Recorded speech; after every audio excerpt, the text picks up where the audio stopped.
Our story today was about a man who received an invitation from his king to come to dinner. And when he received that invitation, something inside him was as excited as never before. And something was afraid as well. This wasn't any ordinary invitation. In response to his insecurity, the man spent months trying to buy the right outfit, learning which fork to use first, studying up on current events, rehearsing conversation starters. And then finally, the man set out on the journey to have a grand dinner with his king. Now, what if this story is not about a journey to visit a king? What if this story is about a journey toward the best version of yourself that is possible? What if this story is about moving toward your wholeness or healing or the strongest, most loving, most clear, most creative you that you can be? The man set out in that direction.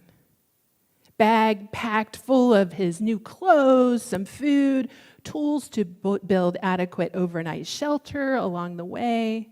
In other words, the man, in his journey toward finding his best self, got distracted and carried those distractions with him. I suspect we've all been there before. The man traveled the better part of the day and then stopped to build a modest shelter. The next morning, the man, quite a carpenter, took a good look at that shelter he had built and saw ways that he could have made it better. And so he did. He built an addition, then a second floor, added plumbing, central air and heat, a smart thermostat. He bought one of those sharper image massage chairs for the media room. And before you know it, the carpenter, bless his heart, totally forgot that he was ever even on a journey to begin with. It is easy to get stuck in structures or behaviors or ideas that you have built to feel safe and good, but that ultimately begin to hold you back. Oh, but the universe is gracious and sent along another traveler to check on the man to see how he was doing. Maybe even kind of nudge him along. By then, the carpenter was living in his second house, and he had sold the first one to someone, remembered the invitation, and then moved on for a day or two. Oh, but he had that money from the sale of his first house kind of burning a hole in his pocket, and he stopped to build an even bigger and better house than the one he had built before. I've heard it said that that second house had an Olympic-sized pool in the backyard. But when the builder heard this visitor speak of going to see the king, the carpenter vaguely remembered that he too had been on a journey to go see the king. The visitor empathized, remembering times in the past when he too had gotten stuck, building safe places to stay in, forgetting where he was going. But someone had helped him learn how to unbuild instead of build, to take the risk to dismantle what is getting in your way and instead move on, trusting that the path toward who and what you wish to be will open if you just keep moving forward. Anything you leave behind that is worth saving will be at the castle waiting for you. Now, in normal times, that might be the end of my sermon today. But we are not in normal times. How are any of us expected to move toward the best versions of ourselves while things are falling apart? We are in this pandemic, and to make matters worse, here in the United States, there is this polarizing, hateful political division over the virus itself, over the science and politics of health and safety. People are fighting about how best to educate our children during this time, how best to weather the impact on the economy, and whether we have any social obligation at all to wear masks and practice social distancing in order to protect one another from this virus. I don't know about you, but I just want to build a little hut of safety and calm and security, stability, and just hang out there until this whole thing blows over. And as soon as it does blow over, I promise I'll get right back on that path toward who and what I want to be in this life. But just as I was starting to entrench into my silo of safety and security, just worrying about my family and me during this pandemic, our country began to explode under the weight of ongoing oppression. The virus made it extra clear that Black and brown people are always the ones most harmed by something like a virus, always the ones most harmed by a crashing economy, always the ones most harmed by a reduction in access to housing or jobs, transportation, groceries, or whatever else we need to get through this time. This uprising reminds us that not everyone has the luxury to get off the path and build a structure of safety and certainty to hang out in until the storm passes. When I step outside my house, I hear something that I cannot hear from inside. The world is calling us to this banquet in the palace, which isn't simply about realizing my own best self, my own wholeness and power and beauty and strength. It is about realizing all of that for the whole of humanity, the whole of creation. What if the journey we're meant to be on is realizing that grand vision of beloved community, of who and what is possible if only we stay on the path? We'll be tempted to go at every person for themselves, but don't do it. Don't get stuck there. Remember the destination where all of us are gathered around the same table, unified, lifting one another up instead of putting one another down. Celebrating the world community of all creation, the place where no one ever has to say, Black Lives Matter, because we all already know and affirm and live out the truth of those words with every fiber of our being. I wonder what we personally, each of us, needs to be unbuilding in ourselves in order to move in that direction. And I wonder what structures and systems our larger communities need us to dismantle, to unbuild in order for us to move closer toward the best version of a community, of a country, of a world that we can be. And of course, usually that unbuilding work is more of an abstract or a figurative task. The work of unbuilding racist, sexist hiring practices in a company, for example, or unbuilding the racist systems that direct white people to buy properties in some neighborhoods and direct Black people to buy properties in other neighborhoods. It is the work of unbuilding the ideas white people have that downtown is dangerous, or unbuilding the ideas that wealthy children are entitled to a better education than poor children, or unbuilding racist ideas that lead to the mass incarceration of brown and Black men despite the freedoms of white men guilty of the same crimes. Unbuilding the system of policing that is killing Black women and men and children at a tragic rate.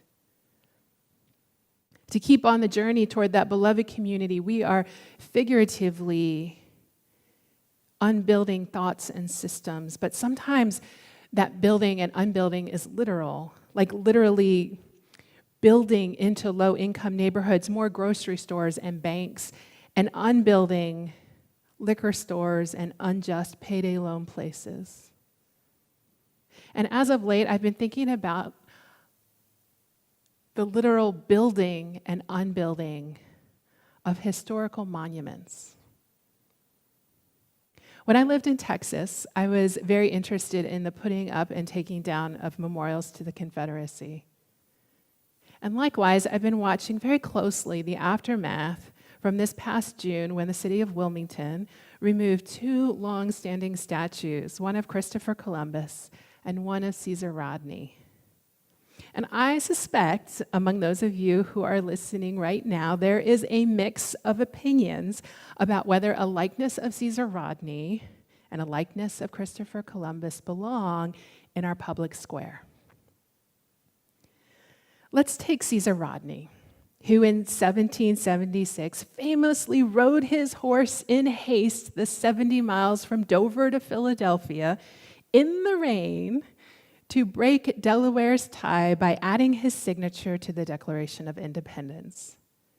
Since then, the image of Caesar Rodney on his horse is everywhere in Delaware. Neighborhood signs bear the image of him riding toward independence to realize the colony's break from English rule. And in downtown Wilmington, up until last June, a statue of Rodney on his horse was a central monument in Wilmington's business district.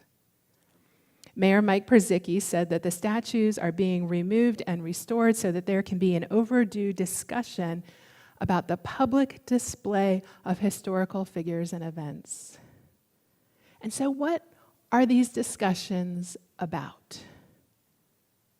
Is it that Wilmington's representation of itself centers white men from history, pushing other groups out to the margins, even though people of color are the majority in the city? Is the discussion about the practice of memorializing for all time men who made big mistakes in their lifetime, like Caesar Rodney's enslaving black people, or Christopher Columbus declaring land rights over Native people based on perception of racial and religious superiority? When I was growing up learning about the Declaration of Independence, I was implicitly taught to ignore the loophole created by our founding fathers. The founding fathers, all white, could speak of the rights of all men created equal because these men had the power to define who was human and who was not human. All men are created equal, but not all men are fully human, and so exempt from that law of equality. Now, don't get me wrong, I have a lot of respect for the Declaration of Independence. I think it's a document worth aspiring to. But what do we do with the knowledge that most of the signers were slaveholders? When we talk about the building of this country, the foundation, we have to acknowledge that we built an economy on the premise of free labor. We did not, and in many ways do not, have a plan B. And where we fail ourselves over and over again throughout history and today is in not taking the risk to unbuild the systems and structures that benefit some and threaten, even destroy the well-beings and lives of others. I wonder what we should be unbuilding so that we can move ever toward the kind of people we wish to be. Since the end of the Civil War in 1865, there's been waxing and waning interest in establishing Confederate monuments. The biggest peak for establishing monuments to the Confederacy, when in fact the largest number of statues to the Confederacy were erected, which were mostly in schools and courthouse grounds, was the period between 1889 and 1929. Well after the Civil War and during the period following Reconstruction. Reconstruction was a time when black people received voting rights, citizenship rights, held political office. Reconstruction, though, came to an end as white people reacted to the thriving of black people. The Klan experienced a resurgence. White people found ways to withhold black voting privileges, and white people were rioting against the migration of black people from the South into the North. Race riots and lynching were happening across the country and included race riots in 1918 in both Wilmington and Philadelphia. And during that period of anti-black and pro-white entrenchment is when the city of Wilmington placed its statue of Caesar Rodney on July 4th, 1923. And we know that in his 55 years of living, Caesar Rodney enslaved 200 black people. And we are asking the people of Wilmington, who are majority black, to ignore that piece in order to preserve a hero whose statue went up during a time in history when the country itself was turning back the clock on Reconstruction and basic human rights. The second biggest peak in history when building Confederate monuments was what people were doing, was more recently during the civil rights movement of the 1950s and 60s. This period was marked by Rosa Parks, Brown versus the Board of Education, lunch counter sit-ins, the March on Washington, Selma, Civil Rights Acts, the assassination of Martin Luther King Jr., and the ongoing migration of black people from the South into the North. And right in the middle of this era, in 1957, Wilmington erected a statue of Christopher Columbus to honor our Italian-American roots. I wonder whether the unrest and uncertainty of our time lent a hand in the desire to dig into our colonizing history by building a 1,600-pound statue on a heavy granite base, memorializing a white colonizing hero from hundreds of years ago. So while Northerners might not have been inclined to put up a statue of Robert E. Lee, I would argue that we still made choices to celebrate, perhaps assert, a white, European-centered, male-centered history because it is the dominant history that creates for those in power a sense of safety, stability, and comfort. Now, I get the impulse to build structures of safety and certainty. And sometimes building such structures is precisely what we're meant to be doing in a particular time and place. But sometimes unbuilding structures is the work of a particular time and place. People say taking down these statues will erase history. But I think the statues themselves are evidence of a whitewashed history. If we're going to make it to that grander vision, that banquet in the palace where all are welcome and equal and loved fully, we must be careful to notice when what we have built is getting in the way of our relationships and openness and creativity and the bigger picture of who we are. And we certainly cannot keep making those choices that hinder another person's strength or representation or agency. I think that sometimes we have to literally move statues, even America's heroes, out of the public square, out of the way, so that we can have those long overdue conversations and begin to imagine what is next on that journey.